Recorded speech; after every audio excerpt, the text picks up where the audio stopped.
On today's show, we'll discuss the Main Street Electrical Parade, World of Color, and much more. It's June 11th, and it's time for Today in Disney History. I only hope that we never lose sight of one thing, that it was all started by a mouse.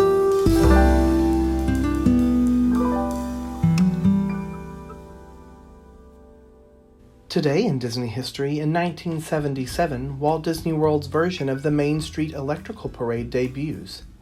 Created by Bob Janney and project director Ron Mizuker, it features floats and live performers covered in thousands of electronically controlled lights and a synchronized soundtrack.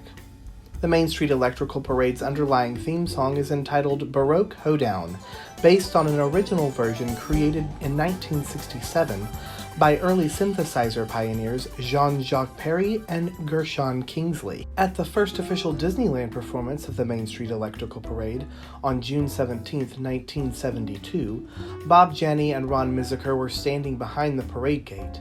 As the floats were readying to move from backstage to Main Street, dozens of electricians were still working on the lights and were hopping off just before each unit went through the gates into public view. Ron said the sight of that happening was like people jumping ship just prior to it sinking. The Main Street Electrical Parade was only meant to run for the summer of 1972.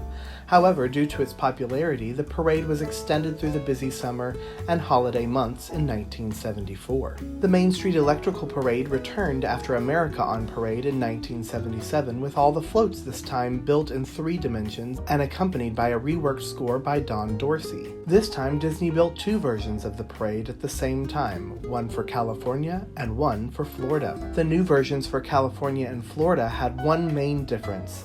The Magic Kingdom floats were wider. The Main Street Electrical Parade performed for the first time in Florida on this day in Disney history in 1977, where it ran for 14 years, until the introduction of the Spectro Magic Parade. The original Disneyland parade returned to the Magic Kingdom on May 28th in 1999 and ran for nearly 2 years. This was to be its final performances in Florida. At the closing of the parade in 2001, park guests saw the return of an updated Spectro Magic. However, in June 2010, the Main Street Electrical Parade made a return to the Magic Kingdom in what was meant to be a summer-only run. The parade ran for over 6 years until October 9th, 2016. The Main Street Electrical Parade finally made its way over to Disneyland for its last run in 2017. Here's the Main Street Electrical Parade by the numbers. 600,000 lights sparkle in the parade's nighttime journey. 22 floats illuminate the parade route, nearly doubling the number of floats from the parade's debut in 1972. 7 films are represented in the parade: Alice in Wonderland, Cinderella, Peter Pan, Snow White and the 7 Dwarfs, Pinocchio, Dumbo, and Pete's Dragon. 27 beloved Disney characters perform throughout the show. 80 parade performers bring the magic to light, including 10 to honor America Patriots, 16 royal court dancers, and the 7 dwarves. 8 jittering insect floats spin and dance for guests during the Alice in Wonderland sequence. At 118 feet long, the To Honor America float is the longest float in the parade.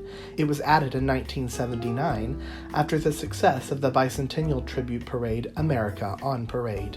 At 5,600 pounds, the massive Elliott float, added in 1977 for the release of Pete's Dragon, measures 16 feet tall, 10 feet wide, and 38 feet long. 150,000 glowing amber lights are used in the production. 5 Disney parks have presented versions of the Main Street Electrical Parade, including Disneyland, Walt Disney World's Magic Kingdom, Disney California Adventure Park, Tokyo Disneyland, and Disneyland Paris. On this day in Disney history in 2010, World of Color officially debuts at Disney California Adventure Park. Conceived by Vice President of Parades and Spectaculars Steve Davison and designed by Walt Disney Creative Entertainment, the show has nearly 1,200 fountains and includes lights, water, fire, fog, and lasers with high-definition projections on mist screens. Also on this day in Disney history in the year 2007, Finding Nemo's Submarine Voyage, an attraction in Tomorrowland at Disneyland, opens.